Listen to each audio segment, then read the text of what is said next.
The following is a highlight from The Josh Hastings Show on Voice of Israel. We are going to go to the phone line right now and speak to a living legend. That's who it is. Buckle up right now.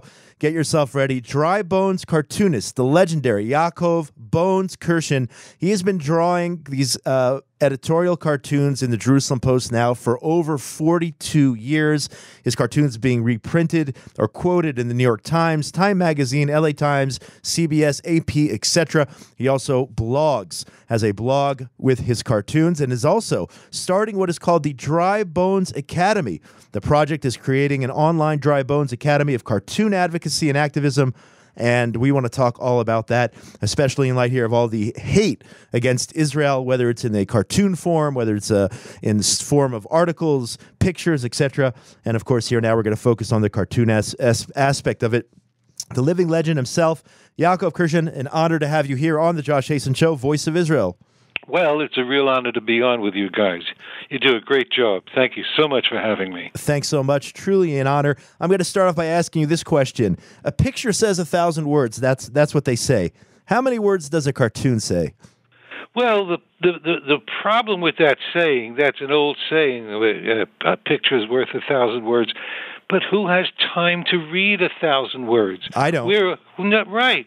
If you get an email and it's more than 2 paragraphs long, your eyes sort of glaze over. Nobody has time. We're involved in a flood of information, and that information is all selective. So if it comes from a newsletter that we've signed up for, and we know that we like that person, we like the source of that news, we don't have time to read it. We look at our emails and we say, oh, hey, there's that newsletter. Oh, great that he's doing it, and then you delete it.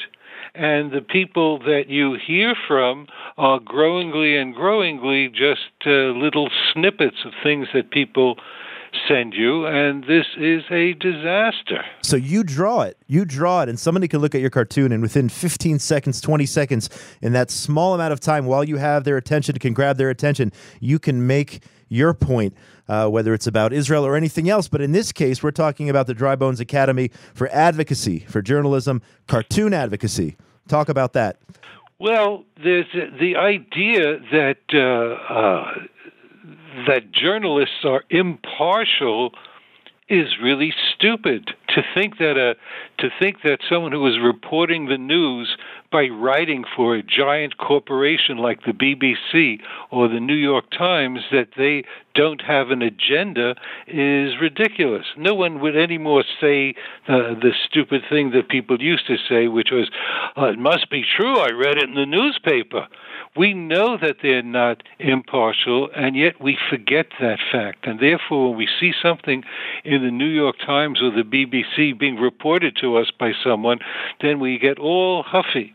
The truth is that every journalist has a point of view, has something he's advocating or she's advocating for. And these days, as you point out, people will look at a cartoon.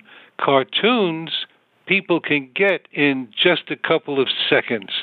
And therefore, what we need is to train a generation of our people to be able to express themselves in cartoon form, to express their advocacy and their activism through cartoons. And we got to fight against those who are using cartoons against us, whether it's the Iranians, whether it's the Palestinian Authority. You have such a rabid anti-Semitism within cartoons. But on the other hand, that's one side of the story. And on the other side, you actually have, unfortunately, you have some local elements who are using cartoons which could be portrayed as anti-Israel. And I'm just thinking off the top of my head, there was a cartoon in Haaretz a while back, and I can't remember exactly the context, but it had images of the World Trade Center, etc. And I remember thinking, wow, this is an anti-Israel cartoon. Maybe you remember the specific one I'm talking about. But number one, we have the anti-Semites from abroad, and number two, we have a problem even on the local scene. What's your comments on that? Well, it's much wider than that. There are two kinds of cartoonists. One, those who are honestly expressing their opinions, their advocating, their activism, and lots of those cartoonists are anti-Semites, and their goal is to delegitimize and to destroy the Jewish state. Okay, now, we have our cartoonists, and when I say we, I mean cartoonists in Israel, cartoonists in the UK, cartoonists in Texas or New York, and we cartoonists in the West have been trained that our job is to be self-critical. So that means if somebody, a cartoonist who is doing a cartoon in Texas, is going to write about corruption in Texas, all the bad things in Texas. Right. Same in the UK, same in Israel. So that means we're in a situation where our enemies are doing cartoons against us, and our cartoonists are doing cartoons against us. This is a stupid situation. That's a serious problem. That's a serious, serious problem. But you have devised a means of fighting that problem, and that's called the Dry Bones Academy. And the question is, how do I get a seat in the classroom, first of all? And secondly, talk about how this is going to impact the way we use that short attention span that people have in order to get the message across. Well, I think that, number one, what we have to teach is what is the function of a cartoon today. And the function of that cartoon today is twofold. Number one, it is to inform about the news, and two, to comment on the news. Someone who will listen to Voice of Israel is getting news that people who are just listening to the BBC is not getting. Exactly. That's why we're here. Okay? That's why you're here. But most of the world is not listening to you. Not yet. Okay? Not yet. Go ahead. Keep going. No, because people are choosing. Yes, you're right. Okay? And because people are choosing, in fact, they are living within gated communities, so they don't get the information that we might want them to have. So therefore, the cartoon that the cartoonist creates, if he's on our side, if he's on any side, has got to give a piece of information. Okay?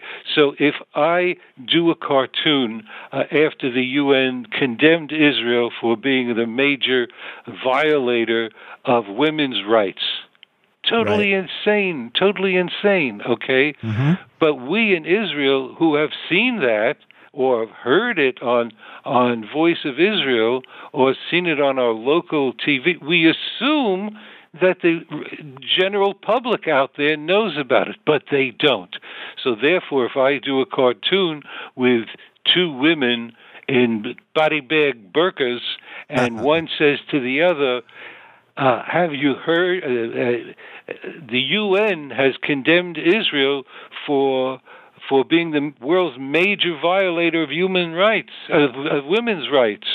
What do you think about that? And the second woman says, I don't know, I'll have to ask my husband.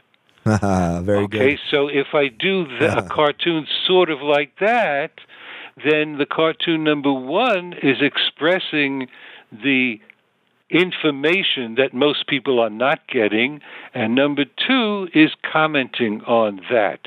And that becomes the new purpose of the cartoon. So anti-Semitic cartoons always do that. Right. They basically say, hey, do you know that the Jews control the media, target babies and drink blood? Yeah, the hook-nosed Jews with the fang teeth, and, you've seen it all over the place. Well, one of the things that has happened is that people who don't study cartoons aren't aware. The Nazis built a vocabulary of anti-Semitic images, okay?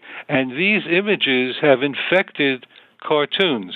Right. And that limited set of images, which you can recognize, if I draw a guy and I show a big hook nose and he's got horns and he's holding a money bag in his hand, that means a Jew. Right. Okay? So there were two strains of viral anti-Semitism which were expressed by the Nazis, went on to be used in cartoons by the Soviet Union, and from there through fascists, through Arab cartoonists, Palestinian, now the BDS cartoonists. And there were two strains. One is what Jews are, and the second is what Jews do. So what Jews are is demonic, horned demons, vermin, rats, spiders. And what Jews do was they control the media, they control the banks, they manipulate the governments.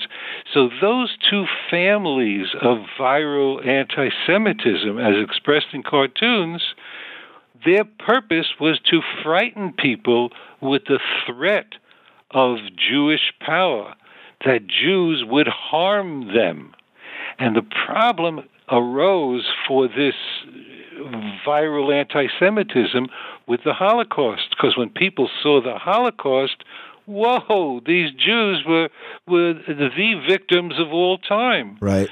You couldn't be afraid of a Jew if we saw them starve to death, buried alive, numbers tattooed on their arms, piles of their. It was really bad times for anti-Semitism. So anti-Semites who are stupid basically started saying, "Oh, the Holocaust never happened," and that was ridiculous. But anti-Semitism as a virus did what viruses always do. Viruses develop resistant strains.